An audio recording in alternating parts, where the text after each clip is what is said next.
Assalamualaikum warahmatullahi wabarakatuh. Perkenalkan, nama saya Muhammad Jan Aditya, NPM 202143500180. Saya mahasiswa Unindra, yaitu dengan Fakultas Teknik dan Ilmu Komputer, program studi Teknik Informatika.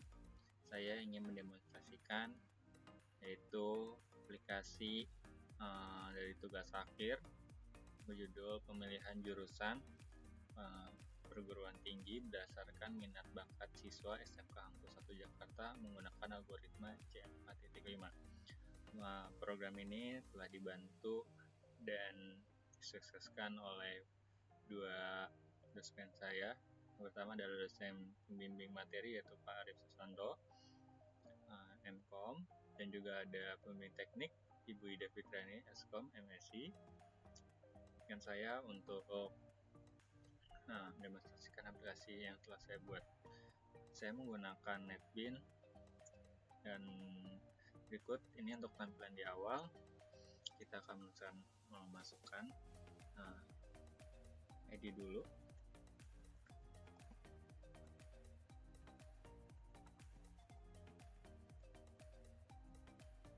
Nah, untuk tampilannya seperti ini untuk dashboard bisa dilihat, yaitu SPK sistem pendukung keputusan jurusan perguruan tinggi dari SMK Jakarta.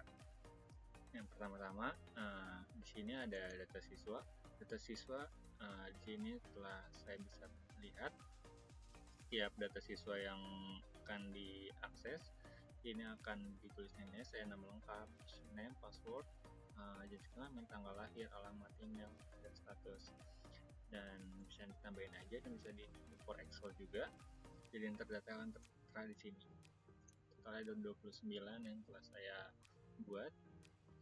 Lanjut ada minat bakat yang telah ditulis telah diisi di sini.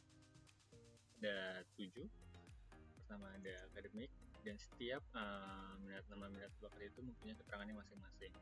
Dari akademik, bahasa sains, sosial, organisasi, seni, teater, fotografi, olahraga, ada renang, dan sebagainya, perusahaan dan manajer marketing, teknik gitu, dan hal-hal yang seperti robotik, elektronika, keterampilan lebih ke menjahit dan kerajinan tangan.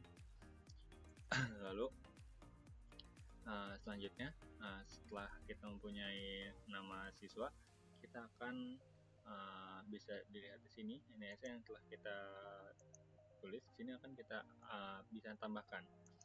Misalnya kita akan menambahkan yang tadi setelah saya buat. Di sini ada namanya ASD, bisa lihat di paling bawah. Ini hanya untuk tes saja. Saya akan ubah nilainya karena nilainya itu salah ya. Kita ini nilainya seperti ini. Kita bisa ubah maupun kita tambah. Kita ubah mungkin ke 75 aja. Seperti ini kita tinggal simpan. Nah, otomatis dia akan berubah. Seperti tambah maupun gimana ya. Tambah ataupun hapus juga bisa di sini. Asalkan kita cek NSN-nya aja. Ini hanya untuk tesnya aja. Lalu lanjut ke jurusan yang bakal rekomendasi dan data jurusan rekomendasi. Izin ini adalah ada sekitar 10 jurusan yang saya tulis karena 10 ini adalah dari kampus yang tertera seperti ini, karena Anda mempelajari sesuatu hal yang sekiranya sesuai dengan siswanya. Setelah itu kita lanjut ke training model. Pertama, training model itu bisa dilihat dari beberapa data yang telah kita cek maupun kita dapat nilainya itu. Kita ambil dari data mereka. Pertama kita akan mengambil data mereka, lalu kita akan mengambil nama pertama, lalu ada nilai dan juga kategori. Kita bisa lihat di sini setiap data nilainya itu ada di sini, yaitu nama, rata-rata nilai. Sini kita ambil dari Andi Wijaya, rata-rata 87, kategori A. Nah, kategori A itu adalah karena nilainya sangat baik, seperti itu. Nah, kita lanjut ke sebelah sini, training model. Karena kita sudah mempunyai data yang telah saya siapkan, mau mempersingkat waktu. Oke, kita ambil dulu datanya. Nah, di sini ada data 20 data yang telah saya rekap. Ini adalah data rekomendasi yang ada di siswanya itu.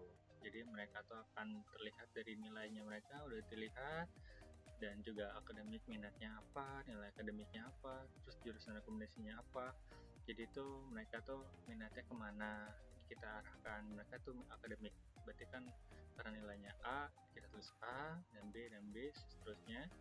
Ini untuk tes saja. Lalu untuk minat bakatnya kita lihat di sini mereka lebih kemana, cenderung mana. Kita lihat dari sebelumnya, dari minatnya.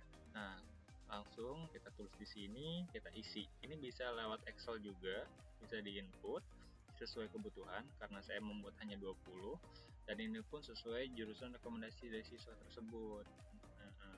Lanjut, kita langsung ke latih model.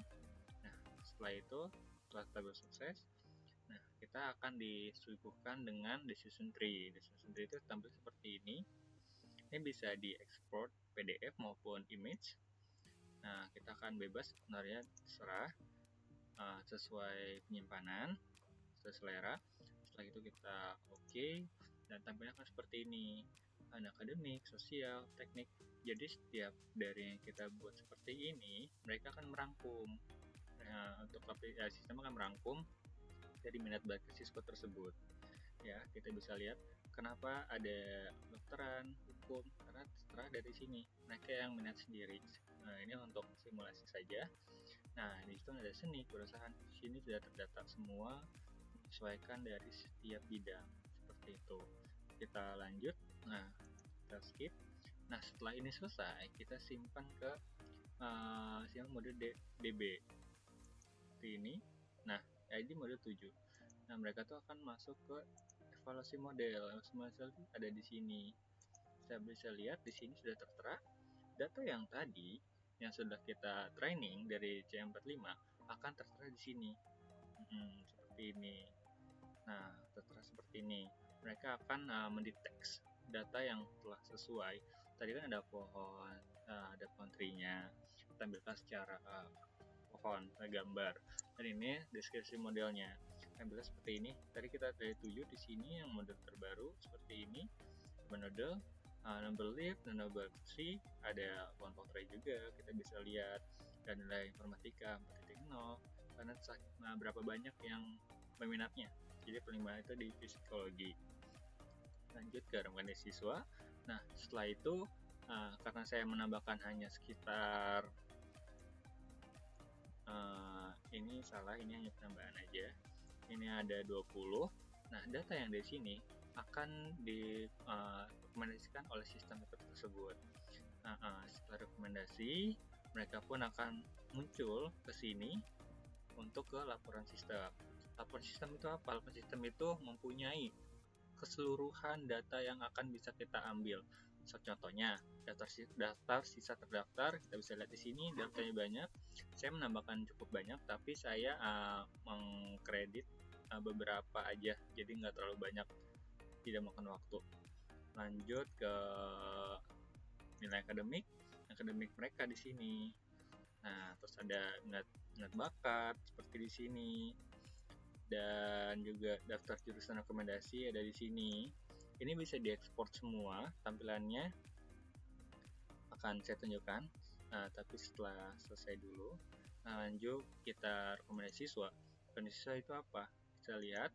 Nah, inilah adalah hasil dari C45 itu sendiri, rekomendasi dari sistem, tampilkan dari 1 sampai 20 itu tersebut yang tadi setelah kita buat seperti ini. Nah, ini data yang telah saya running sebelumnya, saya tampilkan, karena kalau misalnya membuat baru akan agak cukup lama karena pemotongannya, karena sudah ada yang telah saya buat, itu saya tampilkan lagi. Jadi untuk runningnya seperti ini untuk hasilnya, dan untuk hasil ekspornya pun seperti ini, bisa di PDF maupun di Excel. Kita akan taruh di dokumen mungkin ya, data siswa. PDF. Nah, data siswa. Kita lihat di sini akan tertera di sini data siswa. Nah, tampilan akan seperti ini. Dan dilihat di sini udah ada tanggal sesuai yang saya buat kemarin itu. Nah, ini akan menyesuaikan. Nah, di sini ada nama, terus jurusan setelah hasil dari rekomendasi aplikasi tersebut akan tampil seperti ini. Ini bisa di print langsung. Dan untuk ekspor yang lainnya pun sama seperti itu, mempunyai data yang sesuai. Lalu di sini ada statistik rekomendasi. Ini juga bisa diekspor dari sekitar 20 siswa, bisa melihat seperti ini, datanya tertata sangat rapi, ilmu ekonomis paling banyak. Lanjut ke statistik model klasifikasi. Ini adalah data yang telah kita lihat. Model klasifikasinya akan terdata seperti ini. Nah, terus ada perbandingan jurusan, paling banyak di mana, seperti itu, paling banyak di ekonomi. Terus analisis minat bakat, kita bisa di sini. Nah, lebih cenderung mereka tertarik ke wirausahaan karena dari sekolah kami pun SMK. Jadi mereka tuh lebih cenderung pengen berusaha kayak gitu. Kan sesuai slogan kami BMW seperti itu dari sekolahnya pun. Jadi untuk hasilnya pun tidak jauh, semuanya bisa diekspor dari PDF dan hasilnya seperti yang telah saya gambarkan seperti itu, seperti yang ini. Nah, ini datanya bakal rata-rata seperti ini. Nah, data siswa maupun itu akan seperti ini. Nah, ini akan bakal tampil. Izin yang ini harusnya yang kayak gini. Tadi saya belum di refresh, jadi tampilannya kayak gitu. Jadi akan tampil seperti ini.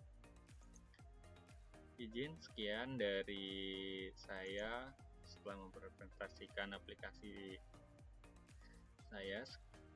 Mohon maaf jika ada kurang maupun salah. Assalamualaikum warahmatullahi wabarakatuh.